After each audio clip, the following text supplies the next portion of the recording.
Relationships are like 4 years, love is eternal, and songs are 3 minutes long. You can't fit everything into one song, but you can tell facets of a story in one song. And so I'm happy to have that point of view on that relationship.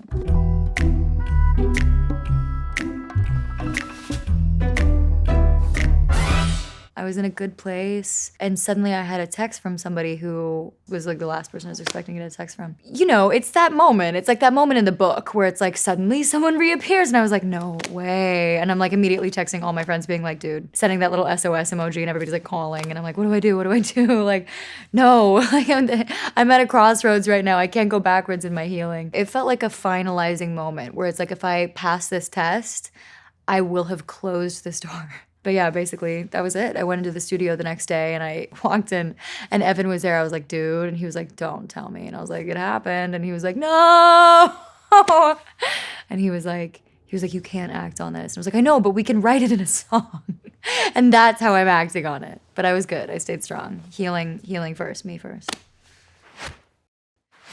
Could have said this day was coming, seeing name light up my phone. You're having revelations, wish you never let me go. In my personal experience and in the experience of my friends and my loved ones, I think men take longer in general to process their emotion or a breakup or like some big emotional impact. By the time she has done the work and she's over some emotional hill with it, he is just now ready to have the conversations that she was begging to have. And that is painful. And that's not even anyone's fault. It's just great songwriting material.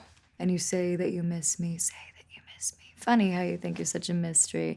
Say you gotta tell me something face to face. Anyone who I've been in love with, fully in love with, which is more than one person, I have felt that they knew me better than I knew myself and vice versa. And so it's always funny when someone who you know so well is like, hey, I'm having this thought. You're like, yeah, of course, I know that about you, in the same way that you know it about me.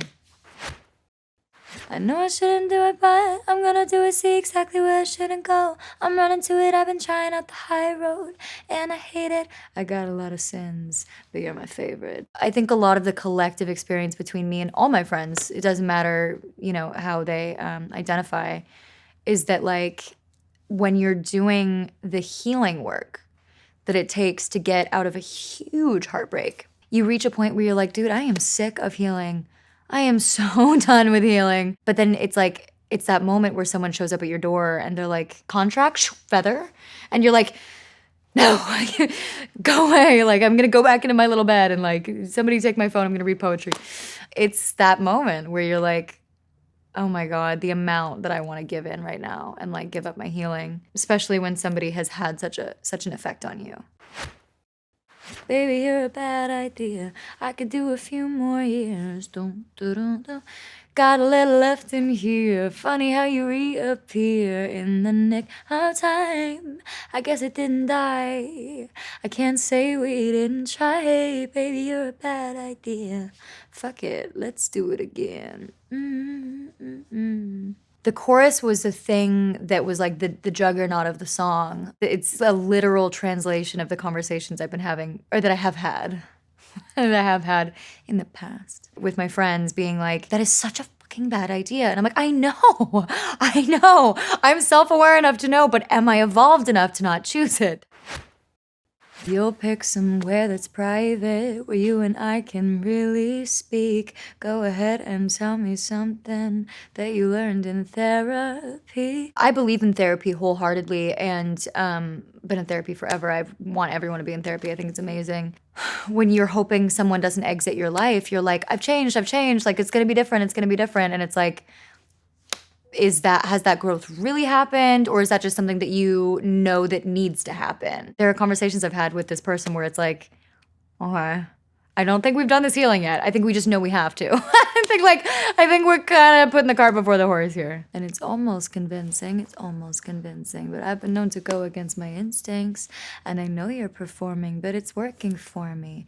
We can talk about it in the morning. I look back at some relationships out of the number of relationships I've been in and think like, at what point did I know it was going to end that way? At what point was I like seeing the signs, and why didn't I get out earlier? I know you're performing, but it's working for me. It's just that like living in that momentary denial of like, I know you're really putting on this act. Like, we've both done the work and like it's right, but I know it's not. And I know we love each other and I know it's complicated. And it's like, I want to play along with this, but I know too much. I know better.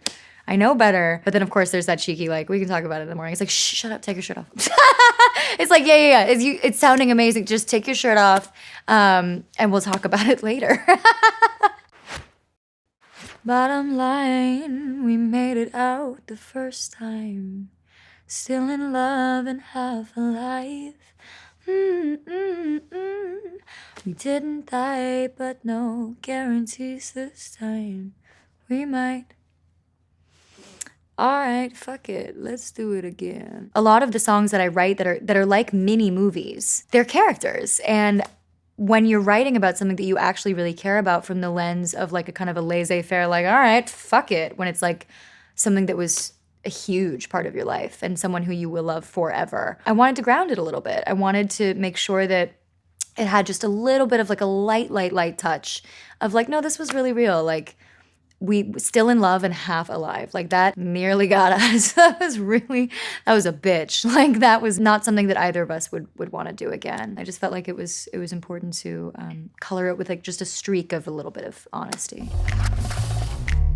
Not all complex relationships are necessarily toxic. Like, I think that there is a lot of toxicity in relationships that we romanticize in music, and that's not what the song is about. The relationship that I was writing about was actually a really loving relationship. There was no toxicity. There was just a lot of complication and pain and, you know, timing and all kinds of stuff that isn't necessarily down to the fault of the people involved.